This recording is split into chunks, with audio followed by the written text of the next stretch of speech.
Bismillahirrahmanirrahim. Alhamdulillahirabbil alamin.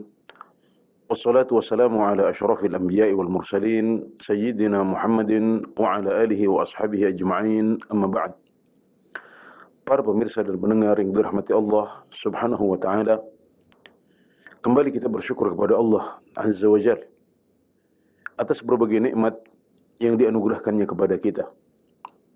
Tidak lupa salawat dan salam kita doakan tercurah kepada Rasulullah sallallahu alaihi wasallam, keluarga beliau, para sahabat beliau, dan para pengikut beliau semuanya yang komitmen di atas sunnah sampai akhir zaman kelak. Masih bersama kajian kitab Al-Wasiyah Sughra karya Syekhul Islam Ibn Taimiyah rahimahullahu taala, dan ini adalah halaqah nomor 12. Pada sesi dan halaqah nomor 11 telah kita kaji bersama tentang waktu-waktu yang utama untuk berdoa. Kemudian kita memulai pembahasan tentang jawaban untuk pertanyaan yang ketiga yang disampaikan oleh Abul Qasim Al-Maghribi rahimahullahu taala kepada Ibnu Taimiyah. Yakni pertanyaan tentang pekerjaan dan profesi terbaik yang dipilih, yang bisa dipilih oleh seorang muslim. Ibnu Taimiyah rahimahullahu taala tidak langsung menjawab pertanyaan ini, tapi memulai dahulu dengan beberapa prinsip yang perlu diperhatikan oleh setiap muslim ketika dia ingin memilih pekerjaan atau profesi. Beliau menyampaikan bahwasanya seorang muslim hendaknya husnudzan kepada Allah, yakin bahwasanya dia bisa mencukupi kita, kemudian juga bertawakal kepada Allah dan banyak berdoa kepadanya. Hendaknya seorang muslim yang memikirkan dan mencari pekerjaan meminta kepada Allah Subhanahu wa taala dalam perkara-perkara besar maupun perkara-perkara yang kecil. Meminta kepada Allah untuk bisa dapat makanan, dapat pakaian. Bahkan meminta kepada Allah Subhanahu wa taala dalam perkara-perkara yang lebih kecil, seperti jika tali sepatunya putus. Karena kalau Allah Subhanahu wa taala tidak memudahkan baginya tali sepatu itu, maka dia tidak akan bisa mendapatkan kemudahan. Nah, ini semuanya diperintahkan oleh Allah Subhanahu wa taala dalam hadis qudsi, juga diperintahkan oleh Rasulullah sallallahu alaihi wasallam dalam hadis yang diriwayatkan dari beliau. Kemudian masih dalam rangka penjelasan tentang pentingnya berdoa kepada Allah Azza wa Jalla, Syekhul Islam Ibn Taimiyah rahimahullah ta'ala melanjutkan, وَقَدْ قَالَ اللَّهُ تَعَالَى فِي كِتَابِهِ وَاسْأَلُوا اللَّهَ مِنْ فَضْلِهِ. Allah Subhanahu wa ta'ala memerintahkan kita untuk banyak berdoa. Di antara perintah itu adalah firman-Nya, وَاسْأَلُوا اللَّهَ مِنْ فَضْلِهِ, yang artinya, dan mintalah kepada Allah dari anugerahnya. Mintalah kepada Allah anugerah yang dia miliki. Rezeki adalah karunia dan anugerah dari Allah Subhanahu wa taala, maka hendaknya kita tidak lupa memintanya kepada Allah. Hanya Dia yang bisa memberikan rezeki, hanya Dia yang bisa memberikan anugerah ini. Maka hendaknya sebelum kita melangkah ke suatu profesi atau pekerjaan, kita meminta anugerah Allah dahulu. Ini adalah potongan dari surat An-Nisa ayat 32. Wa qala subhanahu فَإِذَا قُضِيَتِ الصَّلَاةُ فَانْتَشِرُوا فِي الْأَرْضِ وَابْتَغُوا مِنْ فَضْلِ اللَّهِ. Allah Subhanahu wa taala juga berfirman, maka jika salat telah ditunaikan, maka menyebarlah di muka bumi dan mintalah dari anugerah Allah Subhanahu wa taala. Menyebarlah ke muka bumi dan kejarlah anugerah dari Allah Subhanahu wa taala. Dalam ayat ini kita diperintahkan, kalau kita sudah menyelesaikan tugas kita berupa ibadah salat Jumat, kita diperintahkan untuk menyebar, mengejar rezeki, mengejar anugerah dari Allah Subhanahu wa taala. Jadi dimulai dengan menunaikan kewajiban kita dulu kepada Allah Subhanahu wa taala. Kalau sudah ditunaikan, baru kita menyebar untuk mencari rezeki dan anugerah dari Allah Subhanahu wa taala. Beliau mengatakan, dan ayat ini meskipun turunnya tentang sholat Jumat. Meskipun konteksnya tentang sholat Jumat, tapi maknanya mencakup semua sholat. Jadi perintah untuk mencari rezeki ini tidak hanya setelah kita selesai sholat Jumat saja. Tapi kapanpun kita sudah menyelesaikan ibadah kita kepada Allah Subhanahu wa Ta'ala, maka kita dianjurkan untuk menyebar ke berbagai penjuru bumi, ya, untuk mencari rezeki dan anugerah dari Allah Subhanahu wa Ta'ala. Jadi jangan lupa untuk meminta kepada Allah Subhanahu wa Ta'ala agar anugerahnya turun kepada kita. Kemudian jangan lupa untuk ikhtiar, mengambil sebab untuk mengejar rezeki itu dengan menjalani pekerjaan-pekerjaan yang terbuka di depan mata kita. Karenanya, kata beliau, oleh karena itu Nabi Muhammad SAW memerintahkan orang yang masuk ke masjid untuk mengucapkan Allahumma ftahli abwaaba rahmatika. Sedangkan orang yang keluar dari masjid, dia diperintahkan untuk mengucapkan Allahumma inni as'aluka min fadlik. Sedangkan untuk mereka yang keluar dari masjid, doanya adalah Allahumma ftahli abwaaba min fadlika. Ya Allah, bukakanlah untukku pintu-pintu anugerahmu. Jadi, kenapa saat masuk masjid yang diperintahkan adalah meminta rahmat kepada Allah Subhanahu wa Ta'ala. Sedangkan saat kita keluar dari masjid yang diperintahkan adalah kita meminta anugerah Allah Subhanahu wa Ta'ala. Karena masjid adalah tempat untuk beribadah kepada Allah Subhanahu wa Ta'ala. Masjid adalah tempat untuk beramal soleh. Dan amal soleh ini yang akan menjadi penyebab turunnya rahmat Allah Subhanahu wa Ta'ala sehingga kita masuk surga. Ini terkait dengan sabda Nabi Muhammad SAW, innakum la tadkhuluna al-jannata bi'amalikum. Sungguh kalian tidak akan masuk surga dengan amalan-amalan kalian. Para sahabat bertanya, wahai Rasulullah, wala anta, tidak juga engkau wahai Rasulullah. Wala ana illa an yataghammadani Allahu birahmatih. Tidak juga saya, kecuali kalau Allah Subhanahu wa Ta'ala melimpahkan rahmatnya kepada saya. Jadi yang membuat seseorang bisa masuk surga adalah rahmat Allah Subhanahu wa Ta'ala, bukan amalan kita. Para ulama menafsirkan bahwasanya untuk masuk surga itu dengan rahmat Allah Subhanahu wa Ta'ala. Adapun untuk menentukan di mana kita berada di surga, di tingkat mana, di level berapa, maka di situ amalan kita yang baru menentukan. Adapun masuk surganya maka dengan rahmat Allah Subhanahu wa Ta'ala. Dan rahmat Allah itu kita kejar di masjid. Allahumma ftahli abwaaba rahmatika, ya Allah, bukakanlah untukmu pintu-pintu rahmat-Mu.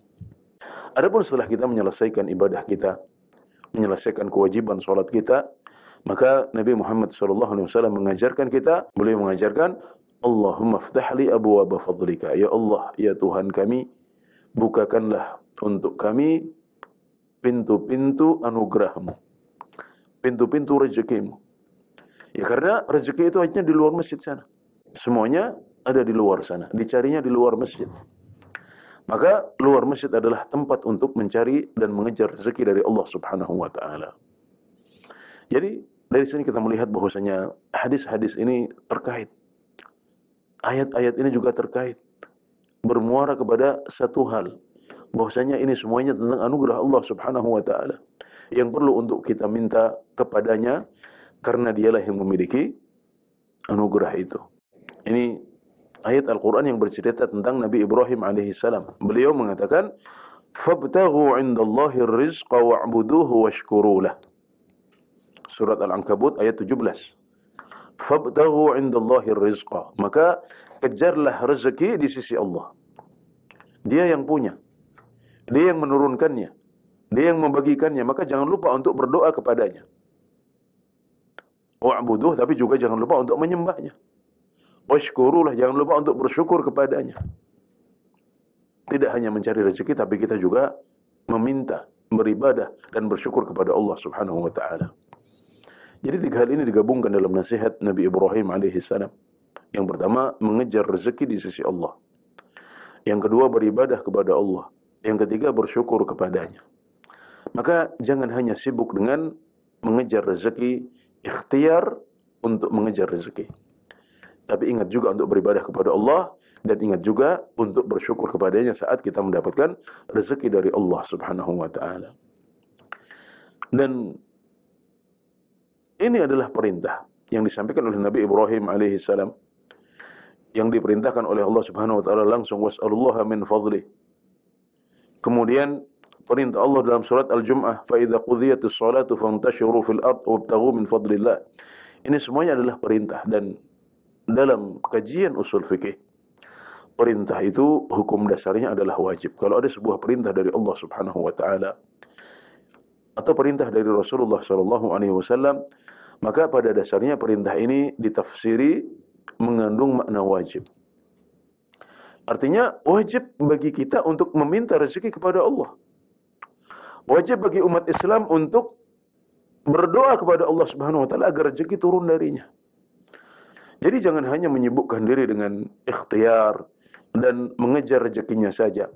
Jangan hanya sibuk dengan menjalani profesinya saja, tapi juga minta rezeki, minta anugerah kepada Allah Subhanahu wa taala. Dan ini maknanya adalah wajib. Karena hukum dasar perintah adalah ditafsiri dengan kandungan makna wajib. Jadi intisari dari ini semuanya adalah bahwasanya kita diperintahkan untuk meminta rezeki dan anugerah kepada Allah Subhanahu wa taala, dan perintah ini sifatnya wajib.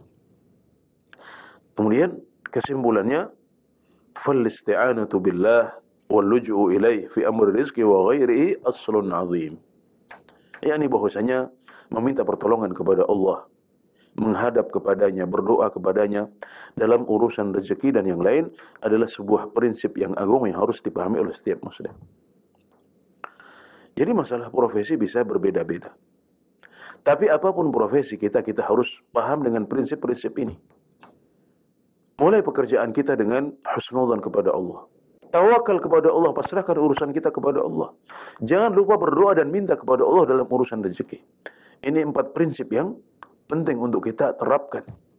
Dan insya Allah apapun profesi kita, apapun pekerjaan yang kita pilih, insya Allah kita akan bahagia dan beruntung kalau kita memegang 4 prinsip yang disebutkan oleh Ibnu Taimiyah di awal jawaban beliau tentang apakah profesi dan pekerjaan terbaik yang bisa diambil oleh seorang muslim. Kemudian beliau masih menambah lagi dengan prinsip yang kelima. Prinsip yang kelima adalah hendaknya kita mengejar harta.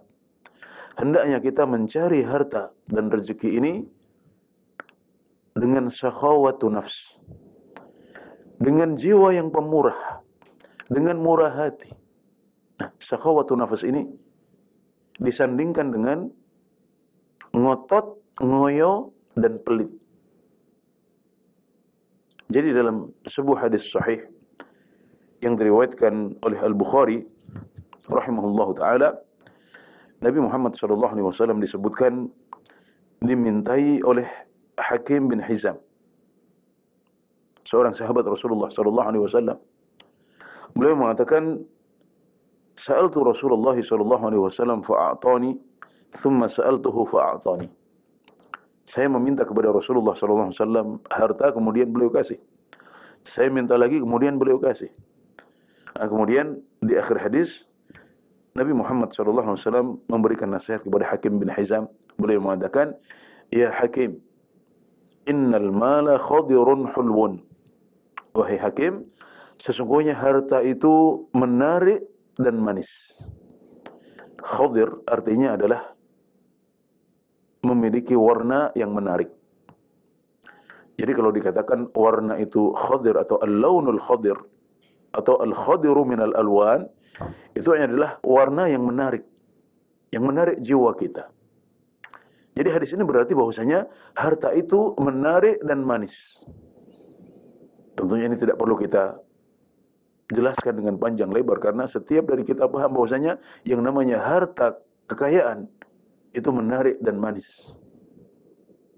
Semua jiwa kita majbulah atau terlahir di atas kondisi seperti itu. Beliau melanjutkan, faman akhadhahu bi sakhawati nafsin burika lahu fi.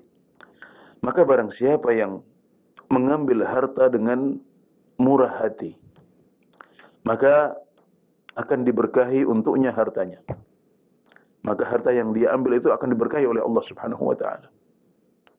Jadi ini menunjukkan bahwasanya kalau kita mengejar harta dengan murah hati, apa maksud hati yang pemurah? Kita akan memahami arti hati yang pemurah ini kalau kita memahami sifat yang disandingkan bersama hati yang pemurah ini. Selanjutnya Nabi Muhammad SAW mengatakan, وَمَنْ أَخَذَهُ بِإِشْرَافِ نَفْسٍ وَهَلَعٍ لَمْ يُبَارَكْ لَهُ فِيهِ وَكَانَ كَالَّذِي يَأْكُلُ وَلَا يَشْبَعُ. Sebaliknya kalau seseorang mengejar harta dengan ngotot dan ngoyo, itu israf. Dengan tamak, ngotot dan ngoyo. Hala itu pelit. Jadi mengejarnya dengan mati-matian, dengan ngotot, dengan ngoyo, tamak. Kemudian saat melepas harta kita pelit, ya, kikir, tidak mau mengeluarkan harta kita meskipun yang wajib. Maka orang yang seperti itu hartanya tidak akan diberkahi oleh Allah Subhanahu wa taala. Apa itu barokah? Barokah adalah terciptanya manfaat yang besar dari sesuatu yang sedikit.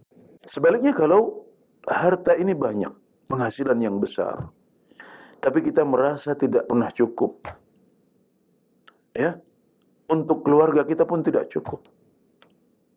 Apalagi memikirkan orang lain, ya, orang tua kita, orang-orang fakir miskin. Untuk keluarga kita sendiri saja kita merasa masih kurang terus. Padahal hartanya banyak, penghasilannya besar.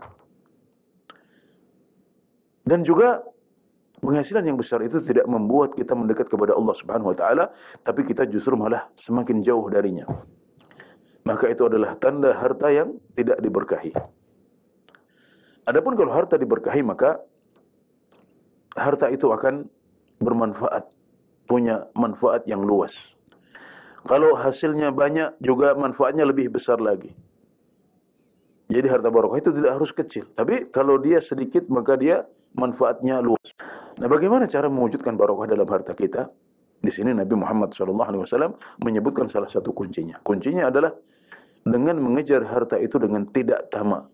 Jangan terlalu ngoyo. Jangan terlalu mati-matian.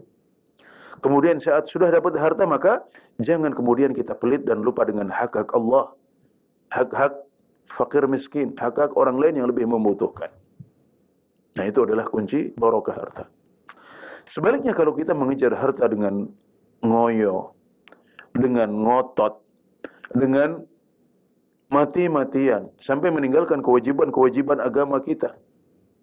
Kemudian setelah mendapatkan hartanya, kita lupa dengan hak-hak Allah, lupa dengan orang lain, kita menjadi pelit dan kikir. Maka itulah sebab diangkatnya barokah dari harta kita. Dan seorang muslim tidak hanya berpikir tentang harta yang banyak dan pendapatan yang besar. Dia akan berpikir bagaimana harta itu menjadi barokah. Kalau penghasilannya sedikit, tetap barokah, manfaatnya luas. Demikian juga kalau penghasilannya besar, maka semakin luas lagi manfaat yang bisa diwujudkan dengan harta yang banyak itu. Jadi hendaknya seorang muslim mengambil harta dan mengejar harta dengan jiwa yang pemurah, agar dia diberkahi dalam hartanya. Dan janganlah dia mengambil harta itu dengan mati-matian dan pelit. Bal yakunul malu indahu bimanzilatil khala. Tapi hendaknya dia menjadikan harta itu seperti dia memposisikan toilet. Jadi jangan sampai harta ini menguasai hati kita. Jangan kita meletakkannya di dalam hati kita. Tapi cukup kita menggenggamnya di tangan, cukup di rekening, ya, cukup di tangan kita. Jangan sampai harta itu masuk ke dalam hati kita, kemudian merusak hati kita. Ya, ini yang beliau sampaikan di sini. Bal yakunul malu indahu bimanzilatil khala. Hendaknya harta itu kita posisikan seperti kita memposisikan khala, yaitu toilet. Bagaimana kita memposisikan toilet? Toilet itu kita butuhkan. Kalau kita tidak punya toilet di rumah, kita repot, kita susah. Saat buang hajat kita harus keluar, pergi ke tempat yang jauh, tidak nyaman, apalagi kalau malam-malam hari. Maka kita harus punya harta, sebagaimana kita di rumah harus punya toilet. Tapi kapan kita pergi ke toilet? Kita pergi ke toilet saat kita sedang butuh saja. Saat kita sedang ingin buang hajat, kita masuk toilet. Kalau bukan karena hajat, kita nggak ingin masuk ke toilet. Itu bukan tempat favorit kita. Sebaliknya kalau kita sudah menyelesaikan hajat kita dalam toilet, maka kita tidak mau berlama-lama di situ. Sudah secukupnya saja, kemudian segera kita keluar. Karena itu bukan tempat favorit, bukan tempat yang nyaman, bukan tempat yang bersih, bukan tempat yang wangi. Bahkan ada banyak setan di situ. Maka hendaknya kita menempatkan harta sebagaimana kita memposisikan toilet. Kita perlu punya harta, tapi jangan sampai harta menguasai kita. Sebagaimana kita perlu untuk punya toilet, karena kalau kita tidak punya toilet, kita akan repot. Demikian juga kalau kita tidak punya harta, kita akan repot. Bagaimana kita memenuhi kebutuhan-kebutuhan kita? Bagaimana kita membahagiakan pasangan kita? Bagaimana kita akan mencukupi kebutuhan anak-anak kita, keluarga kita? Kalau kita tidak punya harta, repot. Maka setiap muslim harus punya harta. Tapi tempatkan harta seperti toilet. Cukup di tangan kita, cukup di rekening kita, jangan sampai harta itu kita masukkan dalam hati kemudian menguasai dan merusak hati kita. Jadi cukup kita memposisikannya sebagaimana kita memposisikan toilet. Kita harus punya, tapi dia tidak menjadi favorit kita, tidak menjadi tempat yang kita rindukan, tapi kita hanya masuk ke dalam toilet saat kita butuh saja, dan begitu selesai kita segera keluar dari toilet. Jadi tanpa kita menempatkan toilet pada posisi yang tinggi dalam hati kita. Tidak. Kita butuh tapi sekedarnya saja. Tidak perlu kita masukkan dalam hati kita. Tidak perlu kita agungkan dalam hati kita. Demikian juga dengan harta. Kita butuh, kita repot kalau tidak punya harta.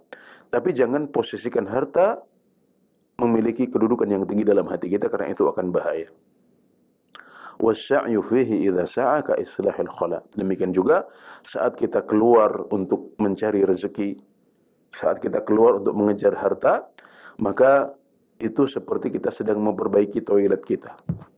Ya. Toilet kita mungkin sedang butuh renovasi, butuh perbaikan, maka kita memperbaikinya.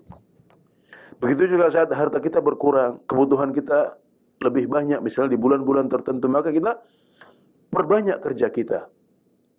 Kita lebih giat dalam mencari rezeki. Sebagaimana kebutuhan kita untuk memperbaiki toilet yang ada di rumah kita.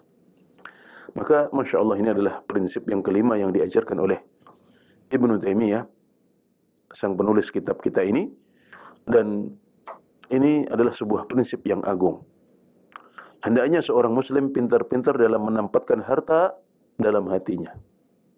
Hendaknya dia mengejar harta dengan hati yang pemurah. Jangan terlalu ngotot dan mati-matian dalam mengejarnya. Kemudian ketika sudah dapat, jangan kemudian dia kikir dan pelit. Melupakan hak-hak Allah, melupakan hak-hak fakir miskin. Demikian juga hendaknya kita menempatkan harta ini sebagaimana kita memposisikan toilet. Kita butuh, kalau tidak punya kita akan repot. Tapi jangan sampai kita mengagungkan toilet atau mengagungkan harta. وفي الحديث المرفوع الذي رواه الترمذي وغيره من أصبح والدنيا أكبر همه شتت الله عليه شمله وفرق عليه ضيعته ولم تأته من الدنيا إلا ما كتب له. Barang siapa yang memasuki waktu pagi dalam keadaan dunia adalah obsesi utamanya.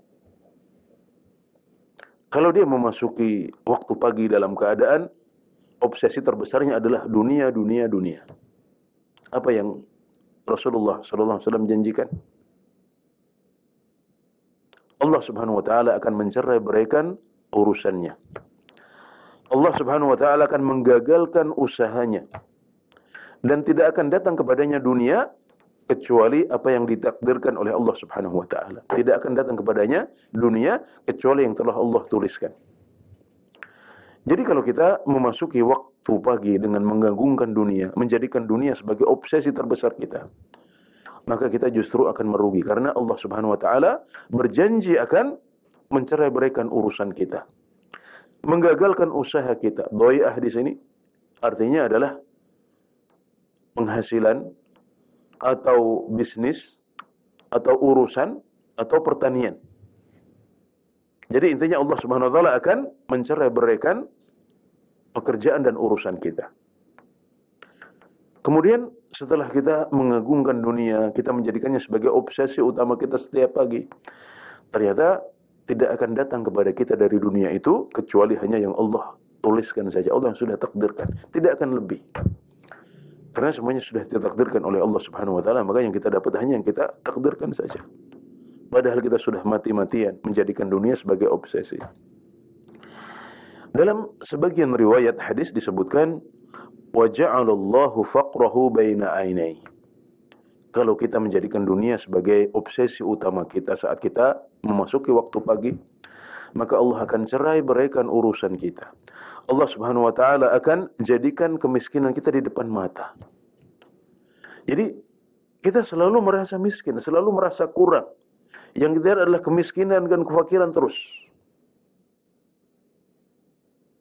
Kemudian tidak datang kepada kita dunia kecuali apa yang Allah sudah takdirkan dan tuliskan.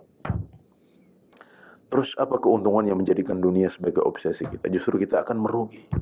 Jadi jangan pernah menjadikan dunia sebagai obsesi utama. Dunia itu nomor kesekian. Yang paling penting adalah urusan akhir dan urusan ibadah kita kepada Allah Subhanahu wa taala.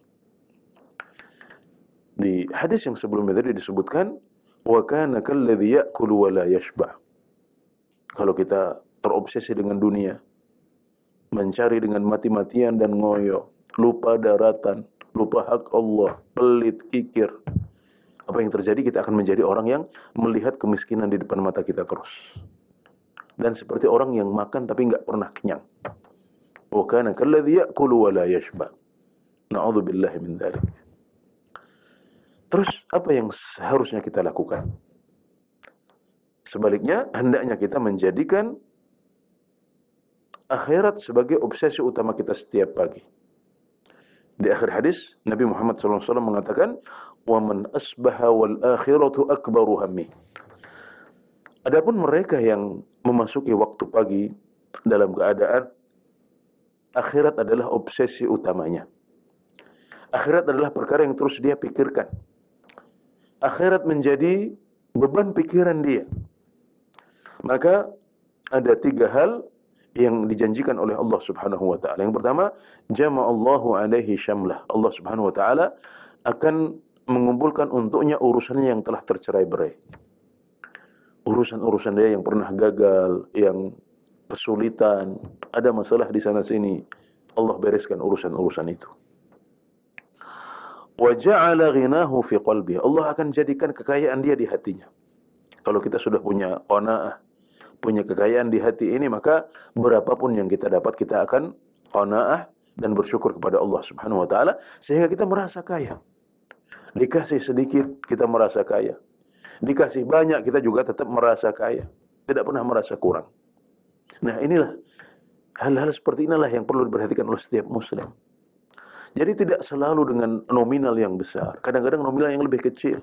Tapi kita merasa cukup, merasa kaya. Kenapa? Karena memang kita nggak pernah terobsesi dengan urusan dunia.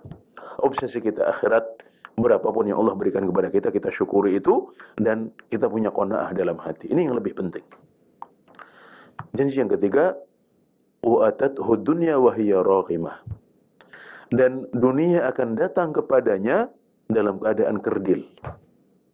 Jadi kalau orang yang terobsesi oleh dunia, dunia tidak datang kepadanya kecuali hanya Allah kecuali hanya yang sudah ditakdirkan oleh Allah Subhanahu wa taala, maka orang yang obsesinya akhirat itu dunia akan datang kepadanya dalam keadaan kerdil. Kenapa kerdil? Karena dia tidak pernah mengejarnya.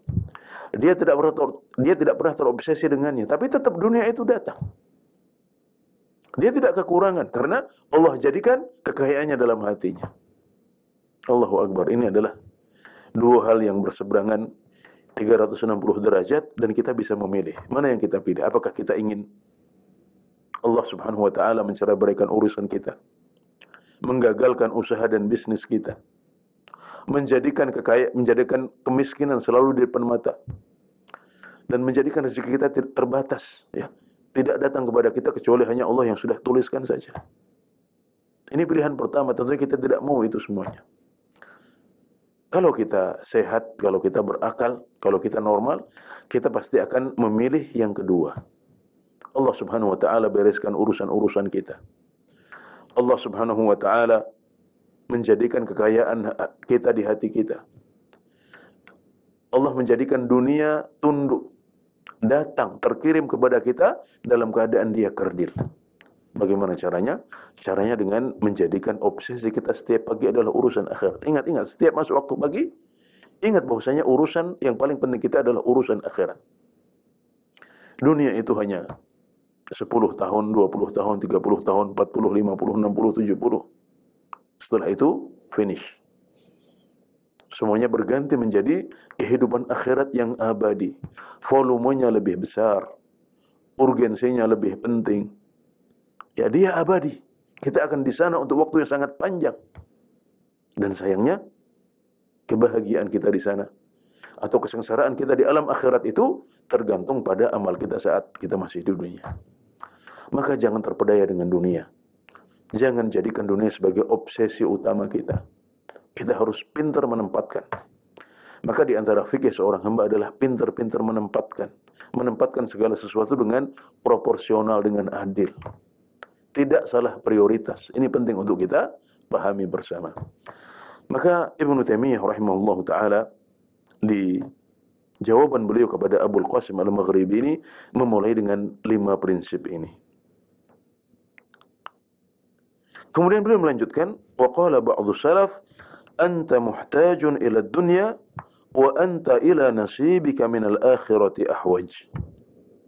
Sebagian salaf mengatakan, engkau butuh kepada dunia, tapi kebutuhanmu kepada akhirat itu lebih besar. Jangan lupakan itu. Kita butuh dunia. Kita tidak bisa hidup tanpa dunia. Islam tidak mengajarkan darwasyah. Darwasyah adalah meninggalkan dunia untuk fokus dengan urusan akhirat saja. Ini enggak ada dalam Islam. Agama kita mengajarkan kita untuk mengejar dunia juga, tapi sebagai prioritas kedua. Yang utama adalah akhirat. Kemudian setelah itu kita mengejar urusan dunia kita. Setelah urusan akhirat beres. Jangan salah prioritas, jangan dibalik. Jangan obsesi dunia dulu, akhirat nomor 2. Ini salah. Engkau butuh kepada dunia, tapi kebutuhanmu kepada urusan akhirat lebih besar. فَإِنْ بَدَأْتَ بِنَصِيبِكَ مِنَ الْآخِرَةِ مُرَّ عَلَى نَصِيبَكَ مِنَ الدُّنْيَا فَانْتَظِمْهُ انْتِظَامًا.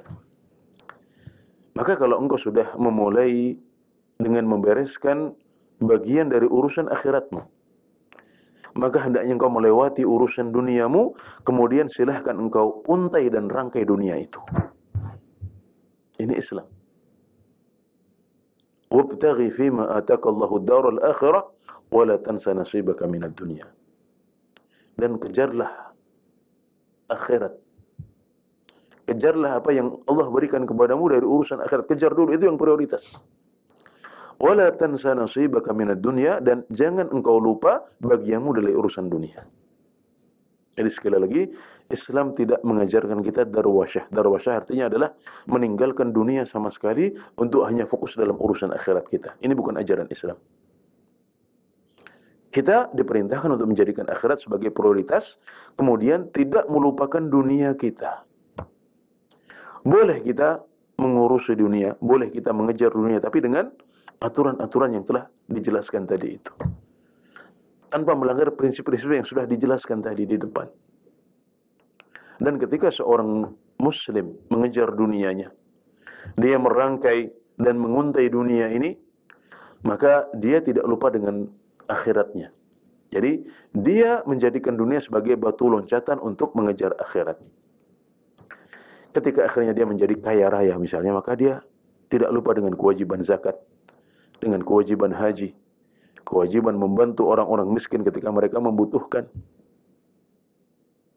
Maka dia mengejar dunia, tapi dalam rangka mengejar akhirat. Tidak berhenti pada dunia. Ketika sudah dapat dunia, dia kumpulkan, maka dia tidak mau mengeluarkannya lagi, tidak mau membelanjakannya di jalan Allah Subhanahu wa taala, tidak seperti itu. Tapi dia menjadikan dunia sebagai batu lompatan untuk mengejar akhirat. Nah, ini adalah prinsip yang diajarkan oleh Ibnu Taimiyah dalam Wasiyah Sughra ini. Qala Allah Ta'ala, "Wa ma khalaqtul jinna wal insa illa liya'budun." Surat Adz-Dzariyat ayat 56. Allah Subhanahu wa taala berfirman, "Dan tidaklah aku ciptakan jin dan manusia kecuali agar mereka beribadah kepadaku." Jadi, ibadah adalah tugas utama kita. Ibadah adalah kewajiban pertama kita. Akhirat adalah urusan terpenting dan terbesar kita, maka jangan dibalik. Ma uridu minhum min rizqin wa ma uridu an yut'imun. Innallaha huwar razzaqu dzul quwwatil matin. Aku tidak menginginkan dari mereka rezeki, dan aku tidak menginginkan dari mereka untuk memberi makan kepadaku. Sesungguhnya Allah adalah sang pemberi rezeki yang maha kuat, yang memiliki kekuatan dan maha kuat. Jadi inilah yang diperintahkan oleh Allah Subhanahu wa taala. Allah Subhanahu wa taala ingin kita menjadikan ibadah dan akhirat sebagai prioritas kita. Maka jangan dibalik.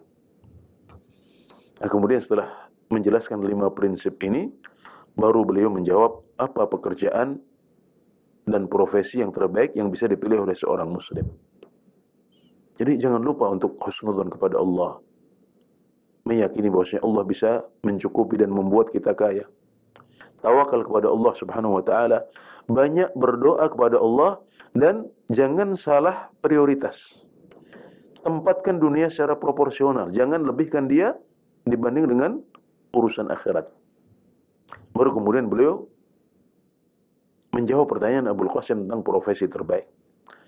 Maka beliau mengatakan, adapun menentukan satu profesi dari profesi yang lain, mana yang terbaik, apakah yang terbaik adalah industri atau produksi, apakah yang terbaik adalah berdagang, atau menjadi tukang bangunan, atau menjadi petani, atau profesi-profesi yang lain, maka jawabannya berbeda dari satu orang ke orang yang lain. Tidak ada satu jawaban yang sama yang cocok untuk semua orang. Ya, sebagaimana amalan terbaik setelah yang wajib juga berbeda-beda dari satu orang ke orang yang lain. Maka Nabi Muhammad SAW memberikan jawaban-jawaban yang berbeda untuk setiap sahabat yang bertanya kepada beliau. Profesi juga sedemikian rupa. Tidak ada satu profesi yang cocok untuk semua orang. Tidak ada suatu pekerjaan yang bisa dikatakan terbaik untuk semua orang.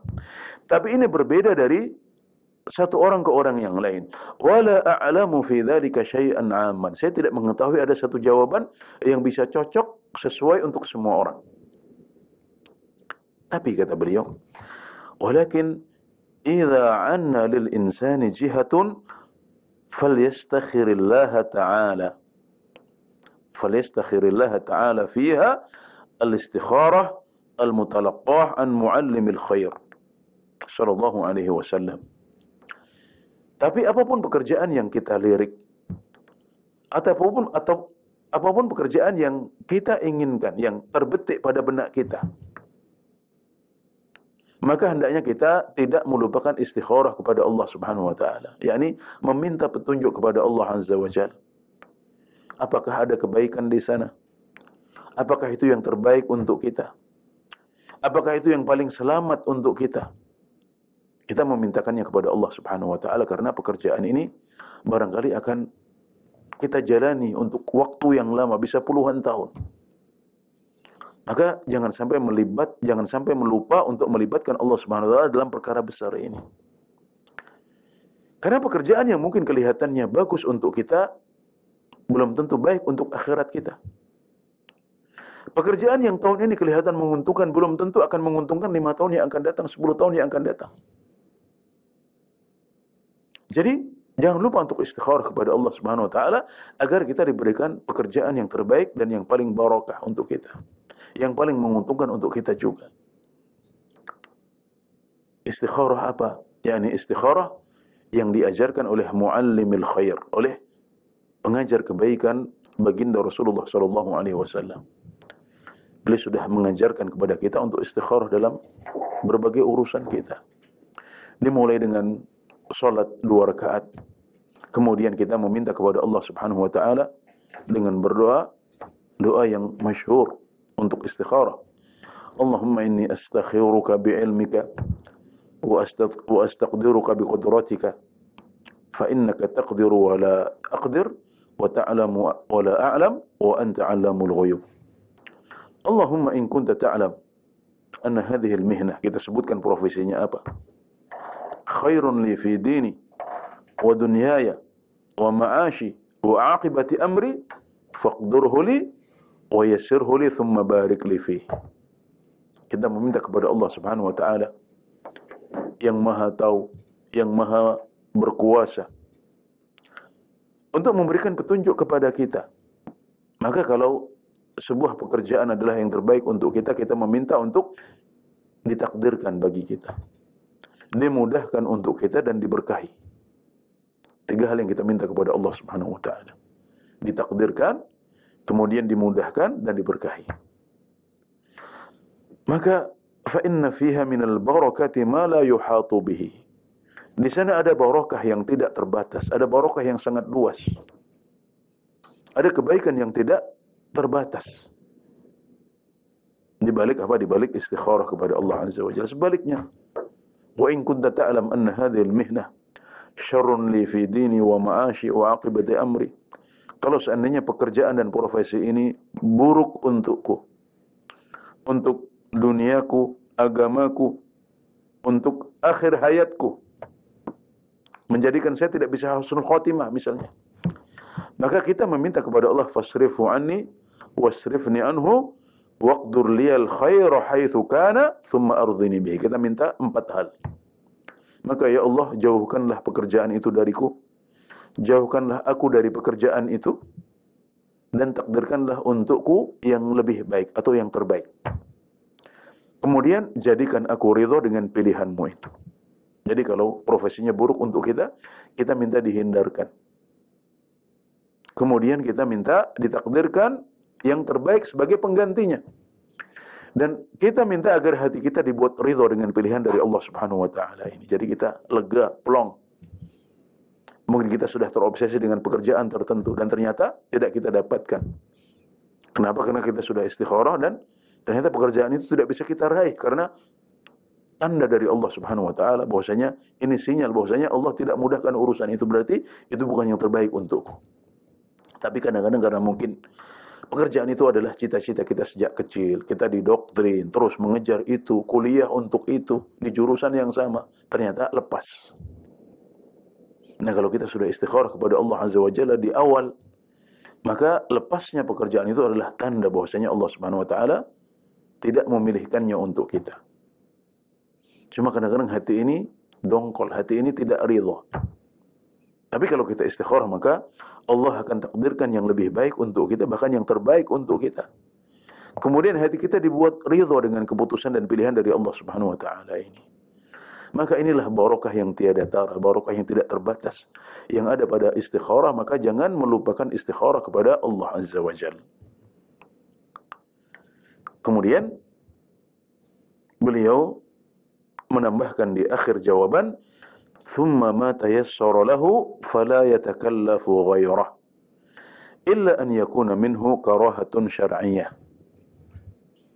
Jadi ini prinsip yang keenam ya. Prinsip yang keenam adalah hendaknya kita tidak melupakan istikharah.